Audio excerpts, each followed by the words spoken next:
ফাইবারে আমরা নতুন একটি অ্যাকাউন্ট করব, অর্থাৎ একটি ফ্রেশ অ্যাকাউন্ট করব। ফাইবারে অ্যাকাউন্ট করার আগে, আপনার সেলার অ্যাকাউন্ট করার আগে আমি কিছু কথা বলে রাখি। যারা একদম ফ্রেশ, এর মানে এর আগে কখনো অ্যাকাউন্ট তৈরি করেননি ফাইবার মার্কেট প্লেসে, তাদের জন্য কোনো প্রবলেম নেই। কিন্তু যারা অলরেডি, অনেকেই আছেন যে অলরেডি ফাইবার মার্কেট প্লেসে আপনি অ্যাকাউন্ট করেছিলেন বা কখনো কাজ করেননি, বা আপনার অলরেডি একটা অ্যাকাউন্ট আছে, তাদের জন্য এই কথাগুলো। যে আপনি যদি অলরেডি আপনার অ্যাকাউন্ট থেকে থাকে তাহলে ওই অ্যাকাউন্টে আপনি কাজ করবেন। আর যদি আপনার অ্যাকাউন্ট এর আগে অনেক আগে করেছিলেন, আপনার মনে নেই, বা আপনি ওই অ্যাকাউন্টটা নিয়ে কাজ করতে চাচ্ছেন না, তাহলে আপনি অ্যাকাউন্টটা ডিসেবল করে দিয়ে আপনি একটা অ্যাকাউন্ট করতে পারেন। কেন? কারণ ফাইবার মার্কেট প্লেস কখনোই একজনের নামে একটার বেশি অ্যাকাউন্ট সাপোর্ট করে না। অর্থাৎ আপনি একের অধিক অ্যাকাউন্ট করতে পারবেন না, বা আপনি যদি একের অধিক অ্যাকাউন্ট তৈরিও করেন কিন্তু পরবর্তীতে আপনি যখন পেমেন্ট নিতে যাবেন তখন আপনার প্রবলেম হবে। কেন? কারণ যখন আমরা ফাইবার মার্কেট প্লেসে টাকা উইথড্র দিই, উইথড্র দেওয়ার মাধ্যম হচ্ছে দুইটা, একটা হলো ব্যাংকে উইথড্র দিতে পারেন, একটা পায়োনিয়ারের মাধ্যমে উইথড্র দিতে পারেন, একটা পেপালে উইথড্র দিতে পারেন। তো বাংলাদেশ থেকে তো আপনি পেপাল ইউজ করতে পারছেন না, তাহলে আপনাকে ব্যাংক বা পায়োনিয়ার যে কোনো একটা মাধ্যমে আপনাকে উইথড্র দিতে হবে।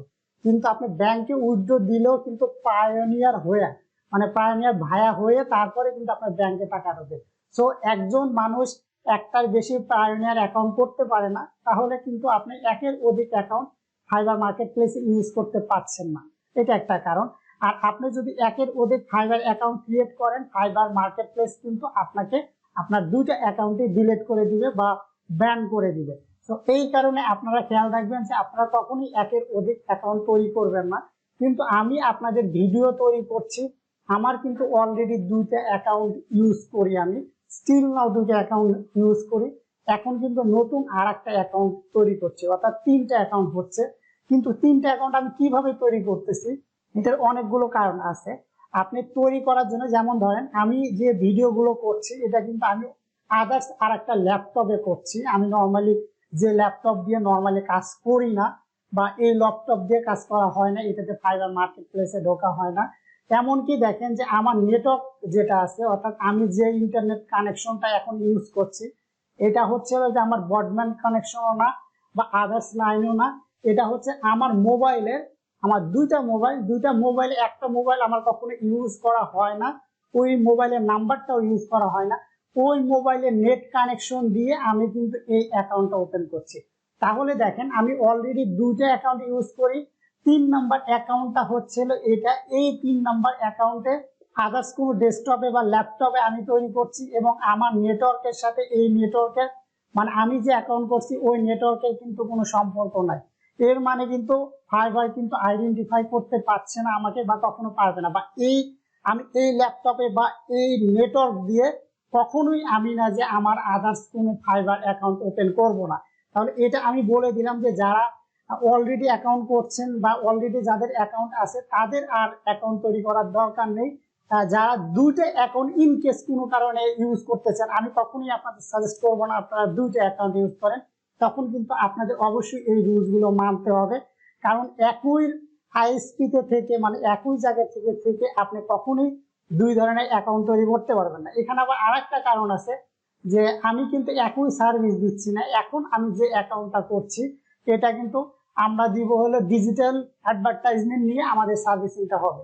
কিন্তু আমার যে অ্যাকাউন্ট গুলো আছে আমরা কিন্তু ওয়েব ডেভেলপমেন্ট এবং ওয়ার্ডপ্রেস নিয়ে সার্ভিস দিই, যদিও সার্ভিস ভিন্ন ধরনের। আমার অ্যাকাউন্টে যেন কখনোই প্রবলেম না হয় এই কারণে কিন্তু আমি অতিরিক্ত সতর্কতা যেটা বলে সেটা নিয়েই কিন্তু আমি আপনাদের এই ভিডিওটা করছি। অর্থাৎ আমার এই অ্যাকাউন্টের সাথে আমার এক্সিস্টিং অ্যাকাউন্টগুলোর কোনো ধরনের কোনো প্রবলেম হবে না, বা এই অ্যাকাউন্টটা কিন্তু আমি আমার নামে তৈরি করব না, কারণ অলরেডি আমার নামে অ্যাকাউন্ট আছে। সো আপনারা বুঝতে পারলেন যে যারা নতুন ফ্রেশ অ্যাকাউন্ট তৈরি করবেন তাদের জন্য কোনো ধরনের কোনো প্রবলেম নেই। কিন্তু যারা অলরেডি একটা অ্যাকাউন্ট আছে অবশ্যই আপনি ওই অ্যাকাউন্টটা ডিসেবল করে দিয়ে নতুন অ্যাকাউন্ট তৈরি করতে পারবেন। বা আপনার যদি অ্যাকাউন্ট থাকে আপনি গিগে অর্ডার পাচ্ছেন না, আপনি প্রয়োজনে গিগ গুলো ডিলিট করে দিয়ে নতুন করে গিগ তৈরি করবেন।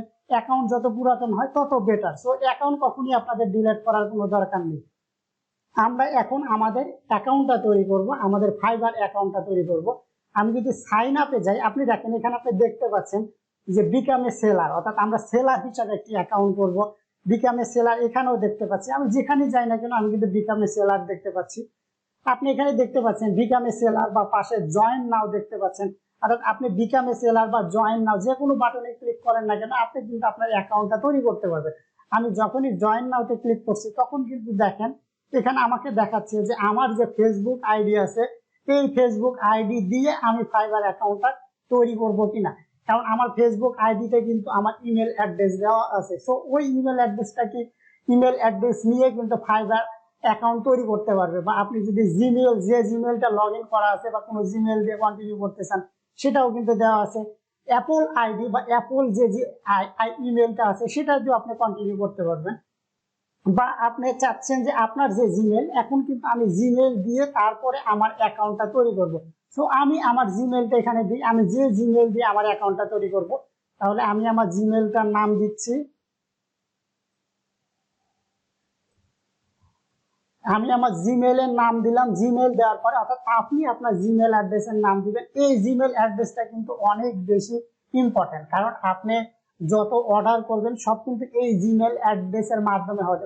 অর্থাৎ আপনার কোনো নক আসলো জিমেল অ্যাড্রেসে দেখবেন যে আপনার মেল চলে আসছে, কোনো ক্লায়েন্ট নক দিল মেল চলে আসছে, উইথড্র দিল মেল চলে আসছে। অর্থাৎ এই জিমেল অ্যাড্রেসটা কিন্তু অনেক ইম্পর্টেন্ট। এটা কিন্তু আপনাকে খেয়াল রাখতে হবে। অবশ্যই আপনার এই জিমেল অ্যাড্রেসের জন্য আপনি সবসময় যেন লগ ইন করতে পারেন এরকম কিন্তু আপনাকে দেখতে হবে অবশ্যই। তাহলে আমি কন্টিনিউ বাটনে যদি ক্লিক করি আমি কিন্তু জিমেল অ্যাড্রেস দিয়ে কন্টিনিউ বাটনে ক্লিক করেছি। এখন আমাকে বলছে যে ইউজার নেম এবং পাসওয়ার্ড দিতে।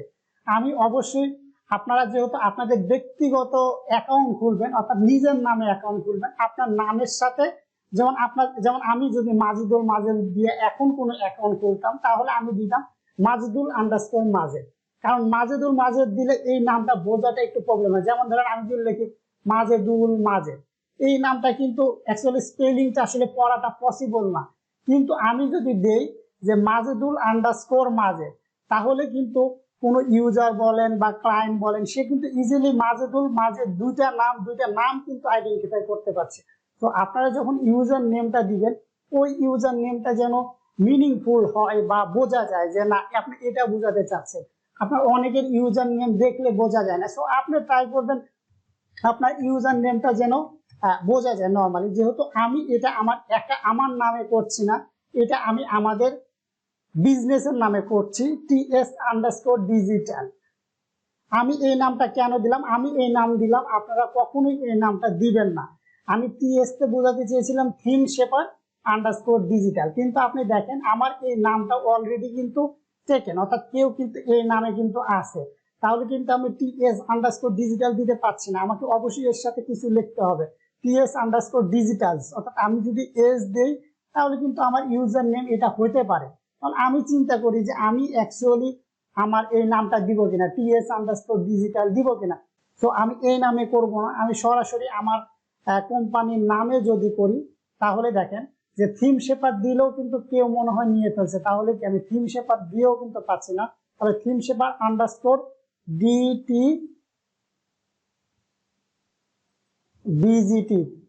অর্থাৎ ডিজিটাল আমি এখানে বুঝালাম থিম শেপার _digital।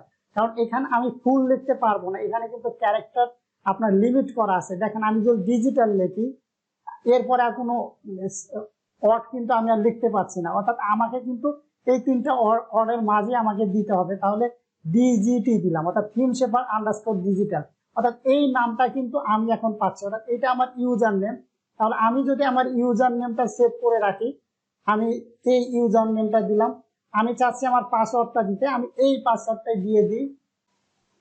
আমি আমার পাসওয়ার্ডটা যদি দিয়ে দিই ওকে, আমি আমার পাসওয়ার্ড দিলাম। এখন কিন্তু আমি জয়েন নাওতে দিলেই কিন্তু আমার অ্যাকাউন্টটা ক্রিয়েট হয়ে যাবে। দেখেন আপনার পাসওয়ার্ড দেওয়ার ক্ষেত্রে আপনাকে অবশ্যই একটা আপার লেটার দিতে হবে, একটা লোয়ার কেস দিতে হবে এবং নাম্বার দিতে হবে। অর্থাৎ এই কম্বিনেশনেই কিন্তু আপনাকে আপনার পাসওয়ার্ডটা তৈরি করতে হবে। তাহলে আমি যদি জয়েন নাও দিই এখন কিন্তু আমার অ্যাকাউন্টটা ক্রিয়েট হয়ে যাবে। আমি জয়েন নাও দিচ্ছি।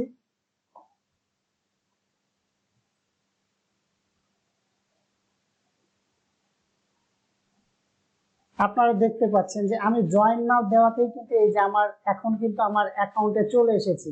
অর্থাৎ আমার অ্যাকাউন্টটা কিন্তু ক্রিয়েট হয়ে গিয়েছে। এখন আমি যে জিমেল অ্যাকাউন্ট দিয়ে আমার এই অ্যাকাউন্টটা করেছি সেই জিমেল অ্যাকাউন্টে কিন্তু আমাকে অ্যাক্টিভ করে নিতে বলছে। অর্থাৎ আমি যে আমার অ্যাকাউন্টটা হয়ে গেল, এই যে দেখেন আমার অ্যাকাউন্টটা কিন্তু হয়ে গেছে, আমি চাইলে এখন ড্যাশবোর্ডে যেতে পারবো বা আদার্স অপশনগুলোতে কিন্তু আমি চাইলে যেতে পারবো। এর মানে কি আমার অ্যাকাউন্টটা কিন্তু হয়ে গেছে। আমি যদি আমার মেইলে যাই, মেইলটা চেক করি যে এই মেইলে কোনো মেইল আসছে কিনা, কনফার্মেশন মেইল বা অ্যাক্টিভেশন মেইলটা আসছে কিনা ফাইবারের। আপনি দেখতে পাচ্ছেন ফাইবার থেকে কিন্তু আমার একটা মেইল চলে এসেছে, অর্থাৎ অ্যাক্টিভ ইওর নিউ অ্যাকাউন্ট, অর্থাৎ আমার নতুন অ্যাকাউন্টটা অ্যাক্টিভ করতে বলছে। আমি যদি অ্যাক্টিভ বাটনে ক্লিক করি তাহলে কিন্তু আমার এই লেখাটা চলে যাবে, অর্থাৎ আমার অ্যাকাউন্টটা কিন্তু অ্যাক্টিভ হয়ে যাবে। আপনি যদি কোনো কারণে এই ইমেলটা না পান আপনার অ্যাকাউন্টে, আপনার জিমেইল অ্যাকাউন্টে, তাহলে কিন্তু আপনাকে যে রিসেন্ট ইমেল দিলে কিন্তু আপনি আবার মেল পেয়ে যাবেন। সো আমি যেহেতু পেয়েছি তাহলে আমি এটাকে অ্যাক্টিভ করে ফেলি, তাহলে অ্যাক্টিভ ইওর অ্যাকাউন্ট, আমি কিন্তু আমার অ্যাকাউন্টটাকে অ্যাক্টিভ করে ফেললাম, অর্থাৎ আমি ক্লিক করলেই কিন্তু আমার অ্যাকাউন্টটা অ্যাক্টিভ হয়ে যাবে। এখন দেখেন আমি কিন্তু আর কোনো নোটিফিকেশন মেইল দেখতে পাচ্ছি না এবং আমাকে বলছে অ্যাকাউন্ট সাকসেসফুলি অ্যাক্টিভেটেড, অর্থাৎ আমার অ্যাকাউন্টটা কিন্তু এখন অ্যাক্টিভেটেড হয়ে গিয়েছে। আমার অ্যাকাউন্টে এভরিথিং কিন্তু আমি দেখতে পাচ্ছি। আমি যদি ড্যাশবোর্ডে চাই তাহলে কিন্তু আমি ড্যাশবোর্ডে যেতে পারবো। এই যে আমার ড্যাশবোর্ডে আমি কিন্তু যেতে পারছি, যেহেতু আমার অ্যাকাউন্টে এখনো অনেক কাজ বাকি আছে। এই অ্যাকাউন্টটা সঠিকভাবে অপটিমাইজ করানো হয় না, বা অ্যাকাউন্টে আরো আদার্স যে জিনিসগুলো করা যায় সেই জিনিসগুলো কিন্তু আমি এখনো কাজ করিনি।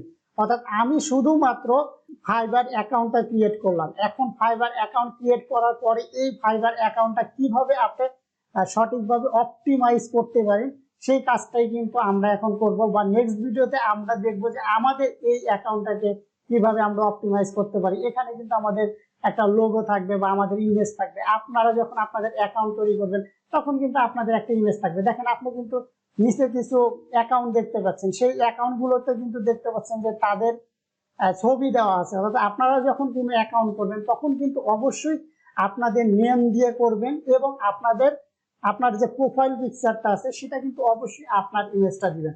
আমি যেহেতু এটা আমার নেম দিয়ে করিনি, আমার কোম্পানি আকারে আমি এই অ্যাকাউন্টটা করেছি, এই কারণে কিন্তু এখন চাইলেও কিন্তু আমি আমার ইমেজটা এখানে দিতে পারবো না বা আমি আমার ইমেজটা দিব না।